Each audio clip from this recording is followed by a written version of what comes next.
ಜಾತಿ ಗಣತಿಯನ್ನು ದೇಶದ ಹಿತಕ್ಕಾಗಿ ಹಾಗೂ ಸಮಾಜದ ಎಲ್ಲಾ ವರ್ಗಗಳ ಉನ್ನತಿಗಾಗಿ ನಡೆಸಲು ಉದ್ದೇಶಿಸಲಾಗಿದೆ ಎಂದು ಕೇಂದ್ರ ಸಚಿವ ಧರ್ಮೇಂದ್ರ ಪ್ರಧಾನ್ ತಿಳಿಸಿದ್ದಾರೆ. ದೆಹಲಿಯಲ್ಲಿಂದು ಸುದ್ದಿಗೋಷ್ಠಿಯಲ್ಲಿ ಅವರು ಜನಗಣತಿಯೊಂದಿಗೆ ಜಾತಿ ಗಣತಿಯನ್ನು ಸಹ ಮಾಡಲು ಸಚಿವ ಸಂಪುಟ ಸಭೆಯಲ್ಲಿ ನಿರ್ಧರಿಸಲಾಗಿದೆ. ಸಾಮಾಜಿಕ ಆರ್ಥಿಕ ಅಂಶಗಳೊಂದಿಗೆ ವಿವಿಧ ಸಮುದಾಯಗಳ ದಾಖಲೆಗಳನ್ನು ಸಂಗ್ರಹಿಸಲು ಉದ್ದೇಶಿಸಲಾಗಿದೆ. ದೇಶದ ಅಭಿವೃದ್ಧಿಗೆ ಈ ಸಮೀಕ್ಷೆ ಸಹಕಾರಿಯಾಗಲಿದೆ ಎಂದರು. ಸ್ವಾತಂತ್ರ್ಯ ನಂತರದಲ್ಲಿ ಜಾತಿ ಗಣತಿಯನ್ನು ಯಾವುದೇ ಸರ್ಕಾರ ಕೈಗೊಂಡಿರಲಿಲ್ಲ.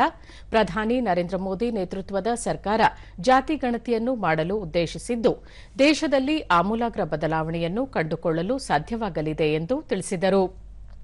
ಕಾಂಗ್ರೆಸ್ ಸರ್ಕಾರವು ಮತ ಬ್ಯಾಂಕ್ ರಾಜಕಾರಣ ಮಾಡುತ್ತಿದೆ.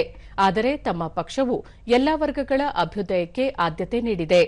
ಅತಿ ಹೆಚ್ಚು ಅವಧಿ ಆಡಳಿತ ನಡೆಸಿದ ಕಾಂಗ್ರೆಸ್ ಪಕ್ಷವು ಜಾತಿ ಗಣತಿಯನ್ನು ಕೈಗೆತ್ತಿಕೊಂಡಿರಲಿಲ್ಲ.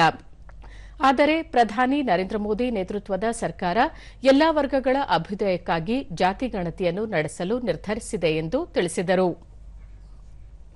लाभ सुविधा सहूलियत पहुंचे,